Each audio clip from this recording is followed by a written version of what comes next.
Hello and welcome back to Down the Track. Today we'll be reviewing the first test match between Pakistan and South Africa in Karachi. Pakistan win by 7 wickets. Excellent performance by them. It was Fawad Alam with the bat and then Yasir Shah and Noman Ali with the ball. Excellent performance. I have with me my brother Yusuf Ismail. How are you doing? I'm doing good, bro. Yeah, like you said, amazing performance of Pakistan. They were down 27 for 4, I think, or 30 for 4, and they came back all the way to win the match in a very convincing manner at the end of the day. Yeah, I think a fantastic performance. I think from 30 for 4 to come on win the game like that. I think first innings they bowled really well to restrict South Africa to 220, but there's some poor shots from South Africa there. But after that, being 30 for 4, trailing by so many runs to come back and get a lead of 150, I think kudos to them.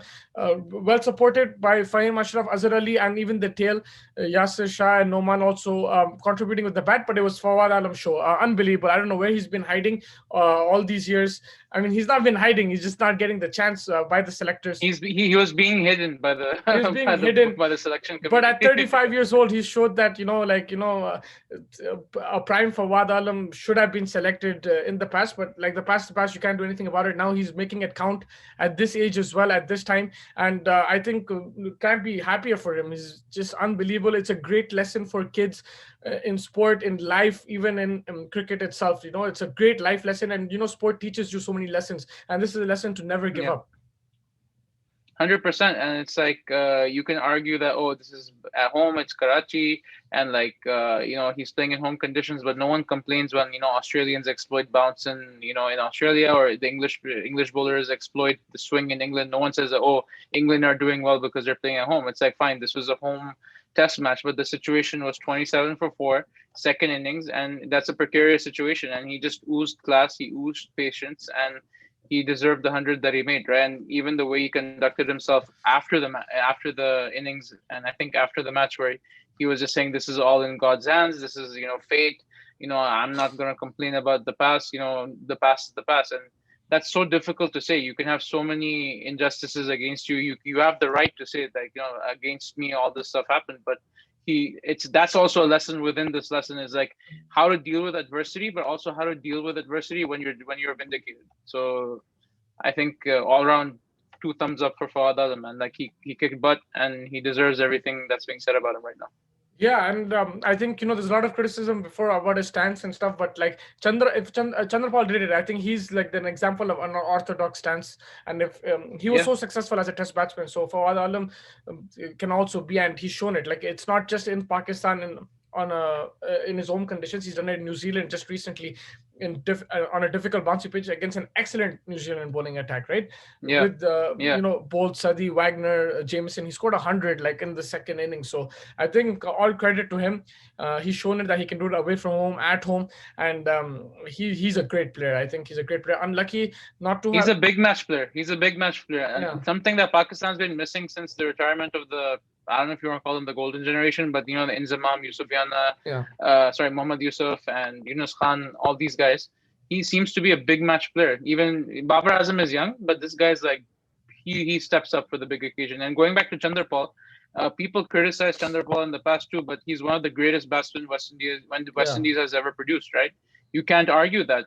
I remember '96 World Cup when I was like 6-7 years old. He was straight, like he was batting straight, and then as the time went on, he became almost like this. But he made it work. No one complained, right? So like people probably did complain, but it didn't ruin his legacy. And Fawad Alam doesn't have to score 2500s for the rest of his career to be considered one of the greatest. He will be remembered for the way he fought back in his career and in life, and justifying. And he's a big match player. Yeah, and I think it's worth it. All the struggle he went through, it's worth it now because he's created a story for everybody. He's created an example. He's become a role model for so many people. So I think it's worth it now. That whole struggle that he's done, he's never gave up. But yeah, I think and Noman Ali too, right? Another debutant in this match. Same situation. You said 34 years of age, making his debut. Takes 2 wickets in the first innings, great, support. And then in the second innings, he got 5 wickets. And that's amazing. 7 wickets on debut at age 34. That's another story within itself, right?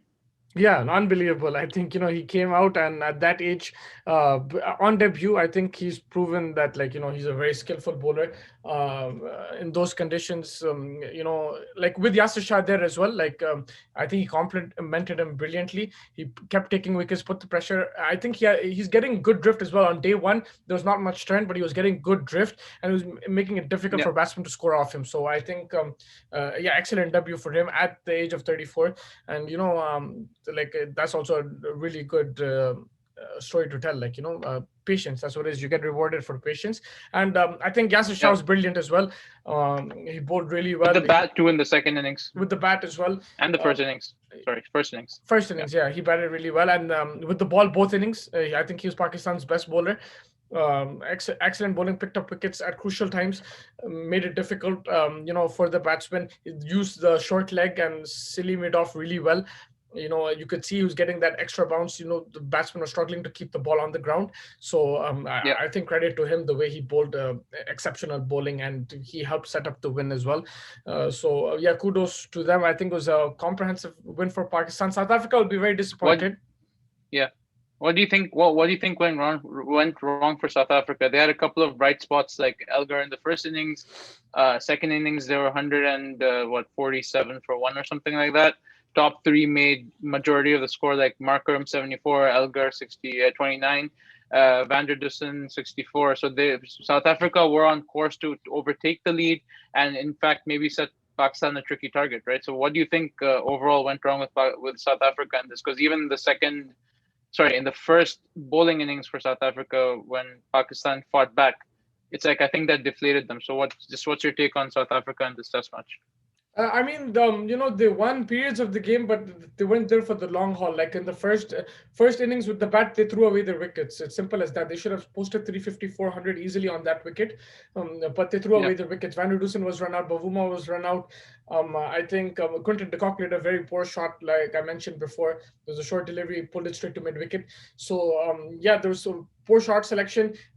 They got in and then got out. Like, that's what it is. Like, once you play 30, 40 balls, score 20 runs, 15 runs, you need to make it count. And they didn't make it count. None of the batsmen. Alger as well, he made a 50, he batted really well, but he should have scored 100 on that pitch. It could look that we're critical, first but that's innings. what you Yeah, need. That's what you need to do, especially when you're playing against a Pakistan team who are excellent at home. You need to make it count when you started. And it's not like, they were getting dismissed from ball one. They actually batted really well in periods. They bowled really well in periods, but they didn't keep that consistency. I think the lack of concentration, lack of application, even with the ball, they started amazing, but then when it became a bit tougher, they didn't fight back. Like, they just gave up. They need to they should have continued set aggressive fields, bowl more aggressive line and lengths. I think their bowling as well, the left arm spinners, it was a bit repetitive because they're both similar type, Linde and Maharaj. Shamsi couldn't play because of an injury. I think he had a back spasm for the game, but he's also left arm, but he spins it the other way, right? He's a leg spinner. So I think yeah, that also was a bit, it cost them a bit. But yeah, I think you could see, like, they have some quality bowling. Their fast bowlers are probably one of the best in the world. You can say Rabada and Gidi and Nokia. Nokia. But of course, they're not going to get as much assistance in the subcontinent. So you need the Yeah, spinners to show up. And I think, yeah, maybe a bit more variety in the spin attack will help South Africa in the second test. But definitely application, concentration, they need to improve that. They showed that they have the players. It's not like, this is not a weak South African team per se. Yes, comparatively to other South African teams, you can say that, but on level against Pakistan, they can compete if they play to their potential. yeah. They haven't played to their potential. Faf hasn't played. Quinton de Kock hasn't played. So, yeah, I think going forward, we saw Van der Dusen as well. Second innings, he looked good. So, yeah, I think they need to prolong their innings. Once they're set, convert those 20s into 50s, those 50s into 100s. That's what they need to do going forward in the next test match. And what do you think about Pakistan's fast bowlers? Do you think they should bring in a third spinner for the next test, or do you think they should continue with this combination? Because Shaheen Afridi, second innings, didn't take any wickets, but in the first innings, he had two wickets.